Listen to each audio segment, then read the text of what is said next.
हर बात को सह जाना। तास्तितिक्षस्व भारत, जितना सहनशील होगा उतना बड़ा वो भक्त बनेगा। जब कोई इस मार्ग में चलता है तो उसके सामने इस बात की परीक्षा आती है, तुम कितना सह सकते हो। जब आपको बुरा लगना ही बंद हो जाएगा तो आपको भगवान परमानंद प्रदान करेंगे। जब तक बुरा लगता है तब तक साधन करो और उस बुराई को सह जाओ। जो आपसे कोई गाली दे रहा है, अपमान कर रहा है, निंदा कर रहा है, या काम क्रोध लोभ कुछ भी, सह जाओ, चुप रहो, शांत रहो, सह जाओ। नहीं, किसी से कह देते हैं तो हृदय थोड़ा खाली हो जाता है, तो कहते हैं यहां नहीं होगा। रहीमन मन की मन व्यथा रखिए मन में गोए, ये दिव्य सिद्धांत है। कहू ते कछ दुख घटी होई, कहने से दुख कम हो जाता है। पर काहि कहो यह जान न कोई, पर किससे कहूं, इस बात को कौन जानेगा। तो रहीमन मन की मन व्यथा रखिए मन में गोए, सुनी ठलई हैं लोग सब बांट न ले है कोई। विनोद होने लगे, तुम्हारा मजाक बना देंगे लोग। सहनशील, बहुत गंभीर। वैसे भी साधुता की जब बातें आती है तो सहनशील, आशय, उदार, धीरज सहित विवेकी, जहां देखो तहां तितिक्षवः पहला शब्द है साधु के लक्षण का। यहां कह रहे हैं दो बातें भक्त की पहली पहचान। पहला, सहनशील कितना है। लोग उसे बुरा कहेंगे, उसकी हंसी उड़ाएंगे, उस पे कटाक्ष मारेंगे, उसका अपमान करेंगे, उसको छोड़ देने की धमकी देंगे, उसको लड़ने के लिए उत्साहित करेंगे। उसकी पराजय भी हो सकती है, पर वो शांत गंभीर, अपनी अंदर की वृत्ति को कभी विचलित ना होने दे, सह जाए। बहुत ध्यान देने की बात है। भजन करके उसे बचाना कठिन, बचा के पचाना कठिन। यह है भजन करना और उसको बचाना और उसको पचाना। आपको बुरा कहेंगे, पूज्य बाबा कह रहे, हंसी उड़ाएंगे, आपके कटाक्ष मारेंगे, बड़ा भजनानंदी बनता है, किसी से तो बात ही नहीं करता है, अपने को कुछ ज्यादा ही भगत समझते हैं क्या।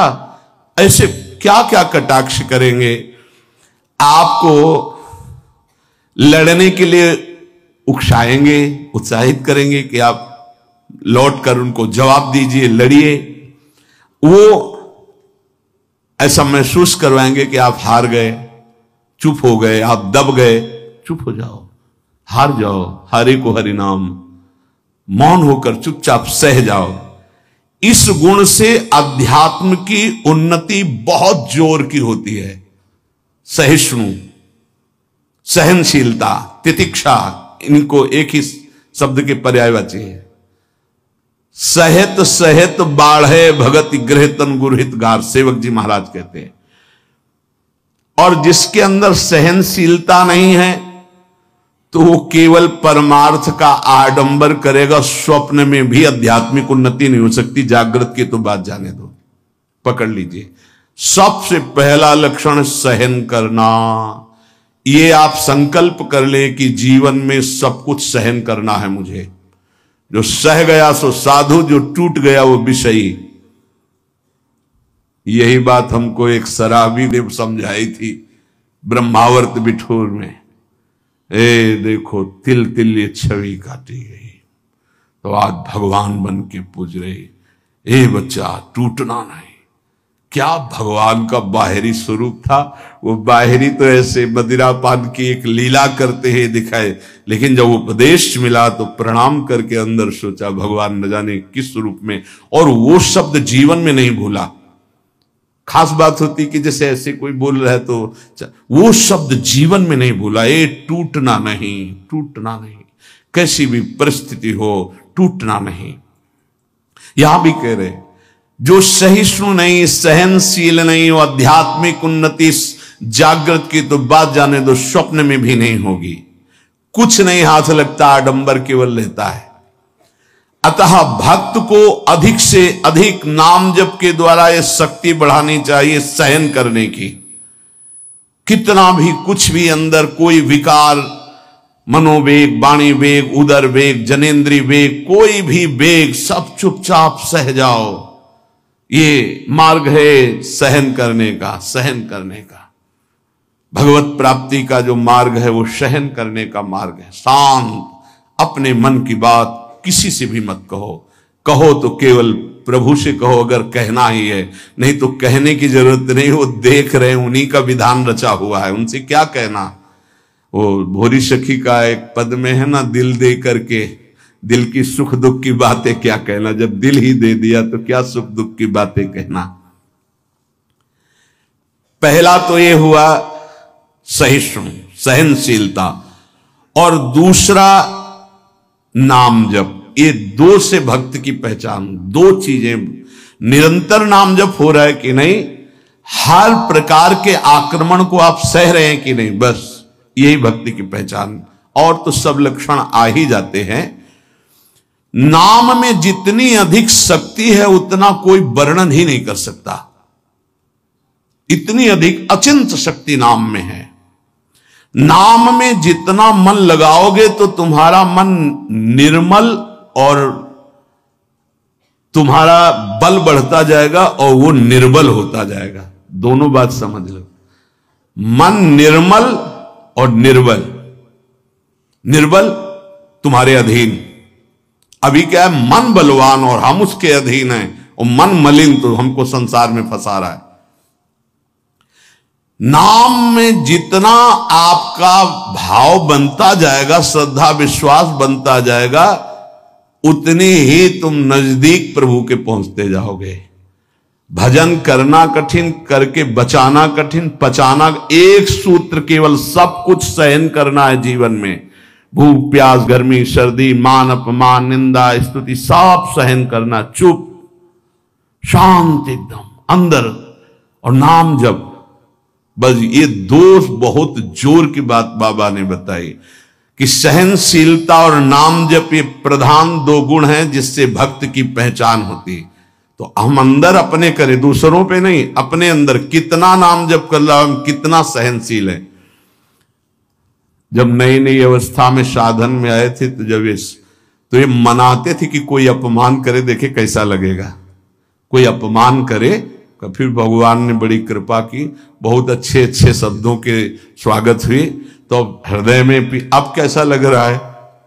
एक समय ऐसे सीधे गंगा के किनारे जा, सामने से बड़ी गालियां और बड़े कटु वाक्य, ऐसे वैसे क्या क्या बातें, शांत एकदम चुप। कैसा लगा। मांगते थे कि प्रभु कभी अपमान हो तो कैसा लगेगा, कैसा लगा, शांत मन। हाँ चलो ठीक है, आगे चलो। भगवान कृपा करके देते हैं। संत जन इसी से समझते कि हमारे ऊपर कितनी कृपा है। जब हमारा कोई अपमान करे, हमें गुस्सा ना आवे, कोई विकार हमारे अंदर आवे, गलत चेष्टा ना हो, उसको सह गए, तब बड़ी कृपा श्री भगवान की हमारे ऊपर है। संसार का चिंतन तो सारी दुनिया करती है, यदि भक्त भी संसार का चिंतन है तो किस बात का भक्त है। अगर दो चीजें लानी है, सहनशीलता और निरंतर भजन, तो ये 6 साधन हैं। ये 2 महान सद्गुण प्राप्ति के, भक्त के 2 महान सद्गुण, सहनशीलता और निरंतर नाम जप। अगर ये बात तुम्हें लानी है तो ये 6 साधन पूज्यपाद उड़िया बाबा जी महाराज बता रहे हैं। पहला, हल्का भोजन। पहला प्रहार भोजन पर किया है, और सच्ची बात है, और आप लोग भी अनुभव किए होंगे अगर भजन में चित्तवृत्ति लगाए हैं। पेट में वजन ज्यादा, भजन कम। देख लो, आप खुद देख लो। हल्का भोजन, इतना हल्का कि आप भोजन पाकर बैठे और आपको महसूस ना हो कि आपके पेट में वजन है, इतना भोजन पाया। होता है जैसे 5 रोटी पाने की आपके पेट में क्षमता है तो 3 पाइए, 5 पाने की क्षमता और 7 पा गए, तब तो फिर 7.5 शनिचर आ ही जाएगा बुद्धि में, नहीं आ जाएगा। बिल्कुल प्रमाद आ जाता है, पक्का प्रमाद आ जाता है। धन्यवाद है उन उपासकों को जो एक दिनचर्या में रहते हैं। हाँ ठीक है, 1 चम्मच खीर डाल दीजिए, 1 पीस से डाल, बस दोबारा हमसे मत पूछना, बस वो अपनी निष्ठा में रहते हैं। ये आहार विहार ही भजन में सबसे ज्यादा सहयोगी है और बाधक भी है। हल्का भोजन लिख रहे हैं बाबा, हल्का भोजन मतलब सुपाच्य भोजन और आधा पेट भोजन। एक दिन चर्चा हुई थी, अगर याद हो पीछे, 400 ग्राम अन्न में 24 घंटे में बहुत स्वस्थ शरीर रह सकता है। केवल रसेंद्री फंसाए है, रसेंद्री। हमें लगता है कि अगर हमें जीवन उछाल उत्साहित और बहुत सात्विक रखना है तो हल्का भोजन। दूसरी बात, प्राण संयम। ये जो बहुत जल्दी जल्दी श्वासें चलती हैं, इससे भजन में बड़ा बाधा पड़ती है। एक आराम से श्वास खींचिए, कितनी बार राधा नाम जपते हैं, फिर आराम से छोड़िए, कितनी बार छोड़ते हैं। प्राणों का संयम आवश्यक है, इसलिए 2-3 प्राण वायु का संशोधन की प्रक्रियाएं हैं जिनको सबको करना चाहिए। ये प्राणायाम के अंतर्गत नहीं, हम भजन की बात कर रहे हैं। आराम से बैठ जाओ, इसे दोनों स्वरों से वायु खींचो, कोई हाथ वाथ लगाने की जरूरत नहीं, पूरी खींचाओ और एकदम छोड़ दो। 7 बार किया एक बार में, 4 बार ऐसा करो, आप देखना एक ये प्रक्रिया है, कोई हाथ लगाने की जरूरत नहीं। प्राणवायु का संशोधन, खींचा, रोक लिया, नाम जप कर रहे हैं, एकदम प्राण व्याकुल, छोड़ दिया। एक ये है आंतरिक कुंभक और एक बाह्य कुंभक, खाली किया, नाम जप करे बैठे, फिर तुरंत खाली किया, फिर रोक लिया, इसे बाह्य 3 बस कर लीजिए आप देखिए आपके फेफड़े, आपकी छाती, आपका प्राण संयम। कोई हम ये नहीं कह रहे ऐसे ऐसे करने की, और ये मात्र 2-2 मिनट का अभ्यास कर लीजिए। क्या जाता है ऐसे आराम से बैठ के, कोई जान भी नहीं रहा कि आप प्राणवायु का संशोधन कर रहे हैं, पर मेरुदंड सीधी होनी चाहिए।